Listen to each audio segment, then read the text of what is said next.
So, hi everyone, welcome to Tuesday Talks. Today we are going to be talking about food, but what in food?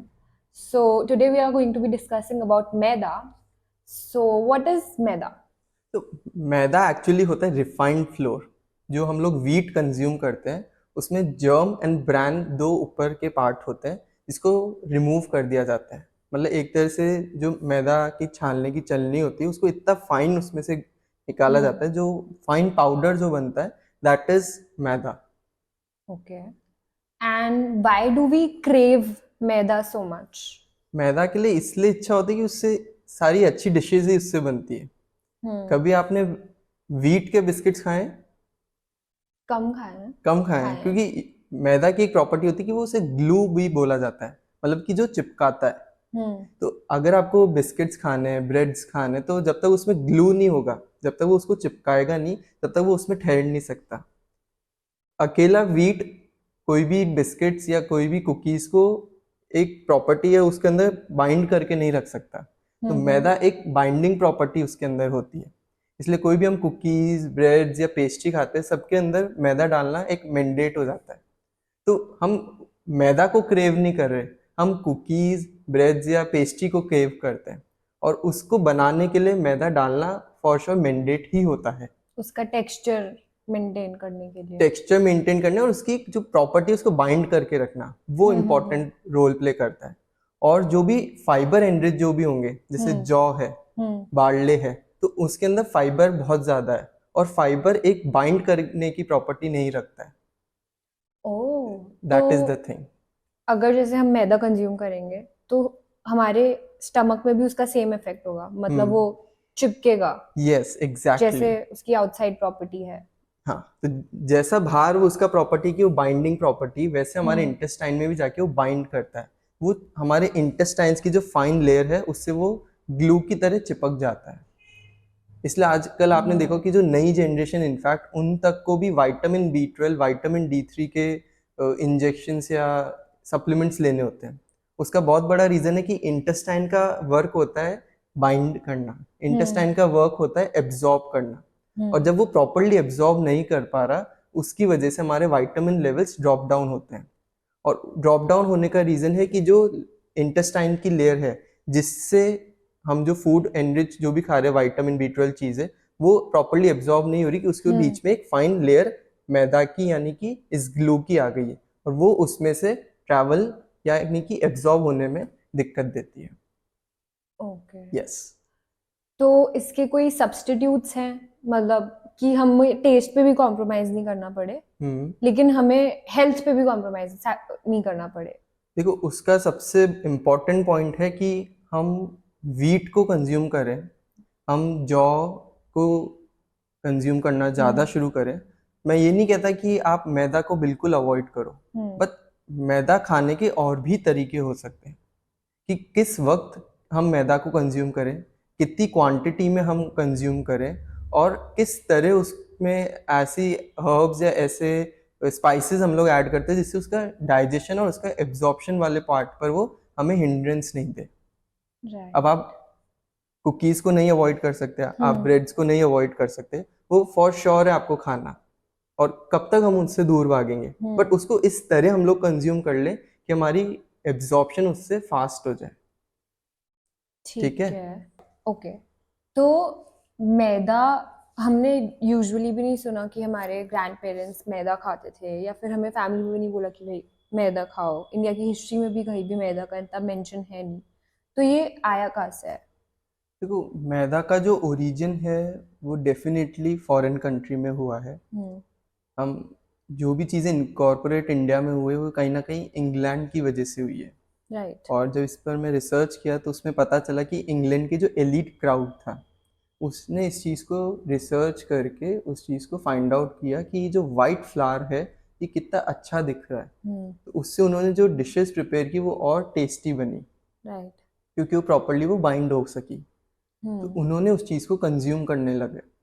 और एक human tendency होती है कि जब कोई भी सुपर क्लास ऑफ सोसाइटी जो है, जो रिच हम्म सोसाइटी है, जब वो उस चीज़ को एक्सेप्ट करती है, तो डेफिनेटली जो मीडियम क्लास है वो उसको हम्म इजीली बिना कुछ सोचे एक्सेप्ट कर लेती है। ये एक ह्यूमन टेंडेंसी होती है, They think that is the right thing to that is do. The right thing, यार वो लोग कर रहे हैं तो वो Right. चीज़ अच्छी होगी।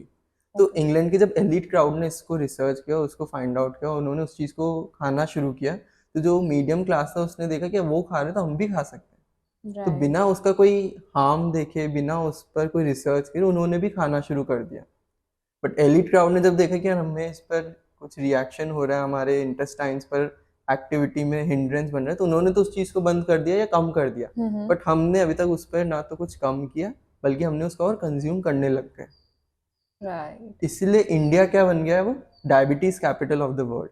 सबसे ज्यादा डायबिटीज के केसेस अब इंडिया में देखने को मिल रहे हैं, और उसका बहुत बड़ा रीजन है कि नई जनरेशन जो है वो रिफाइंड फ्लावर, मैदा पर इतने डिपेंडेंट है कि हर एक चीज सुबह से रात तक हम कहीं ना कहीं उसको कंज्यूम कर रहे हैं। Right. वो एक रीजन है। So like what is our original grain? Like India की ज्योग्राफी के हिसाब से, वेदर के हिसाब से हमें क्या बेस्ट सूट करता है? देखो, आप किस रीजन में रह रहे हैं। फॉर एग्जांपल हम राजस्थान में हैं, तो यहाँ का जो लोकल ग्रेन है, अगर हम उसको कंज्यूम करेंगे तो हमारी बॉडी उसको इजीली एक्सेप्ट करेगी। जो भी यहाँ पे हाँ, लोकली लोकली जो है, जो जोग्राफिकली, तो क्योंकि यहाँ का एयर, यहाँ का वाटर, उससे हमारा कनेक्शन है। तो यहाँ पर easily barley, easily grey wheat हमको मिलता है। अगर हम उसको कंज्यूम कर रहे हैं तो उससे हमारी बॉडी नहीं रिएक्ट करेगी, वो हमारी बॉडी के लिए बेनिफिशियल है। बाजरा, हाँ। ज्वार, ये हम लोग खाएंगे तो हमारी बॉडी को उससे बेनिफिट होगा।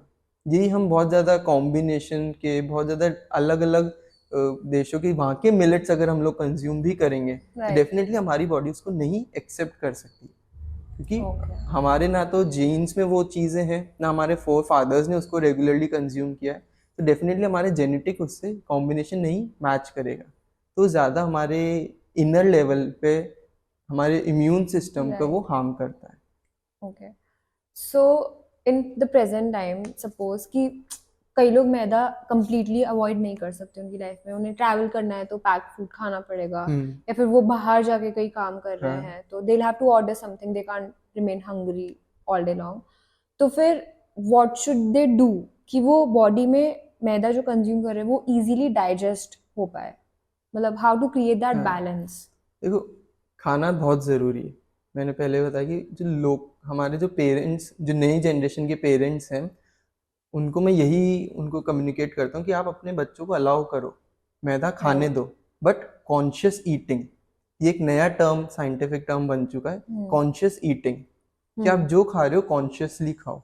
ओके। अब आपको मैदा खानी पड़ेगी, क्योंकि हमारी सब ब्रेड्स, सारी पेस्ट्रीज, सारे कुकीज़, सारे हर कंपनी के बिस्किट्स, सब में मैदा डलता है। आप उसके पीछे इंग्रेडिएंट पढ़ना, कहीं ना कहीं 30% 40% उसमें मैदा का कॉम्पोजिशन फॉर श्योर है।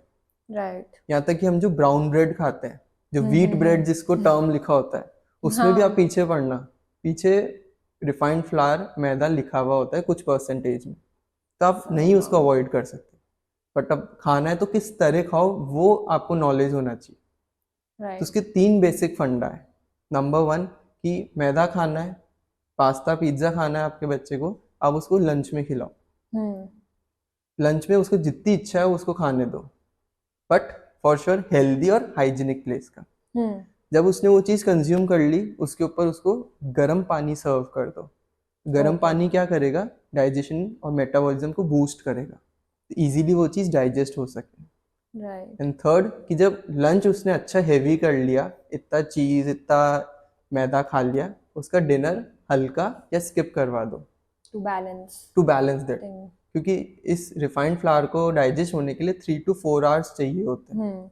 अब ये चीज़ अगर आपने डिनर में कंज्यूम करी 8-9 बजे, तो आप 12-1 बजे तक जगना पड़ेगा, और फॉर श्योर उतना स्ट्रॉन्ग मेटाबॉलिज्म हमारा डिनर पे वर्क नहीं करता जितना हमारे लंच पे वर्क करता है। तो लंच में खाओ और उसके ऊपर गर्म पानी का इंटेक करो, और डिनर को हल्का कर दो, जिससे आपका लॉन्ग डे इजीली वो डाइजेस्ट हो जाए और आपको उससे कोई हार्म नहीं हो। Okay, so thank you so much for the valuable insights, and we kind of learn कि how to create a balance instead of just eradicating something out of your system or life or routine. So yeah, thank you.